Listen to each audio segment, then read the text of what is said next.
Welcome back to Primetime News and a special welcome to folks on OneSpotMedia.com. Up first, the police have confirmed that one of 3 men shot and killed in Bedward Garden, St. Andrew this morning is the son of legendary reggae entertainer Sanchez. Kirk Wright has the details.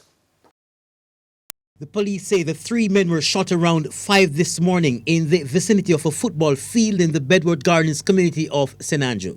Explosions were heard in the area, and when the police went, they saw 3 men with gunshots. They were taken to a hospital where they were pronounced dead. It's confirmed that one of the dead men is the son of legendary reggae singer Kevin Anthony Jackson, more popularly known as Sanchez. The deceased persons have been identified as Kevin Jackson, OC Kids Friday.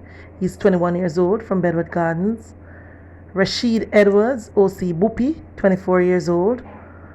And Keena Ray, 18 years old, OC Brains, and they're all from the Bedward Gardens area. Head of the Police Constabulary Communication Network, CCU, Stephanie Lindsay, says the police had not established a motive for the killings. She added that the police have not been able to get statements from any possible eyewitnesses. Investigators are still trying to ascertain what led to the shooting and subsequent death of these individuals, because they have not been having much challenges in that area for some time now. So they are now looking at following several lines of inquiries in order to determine what was the cause of this shooting. Kirk Wright, TVJ News.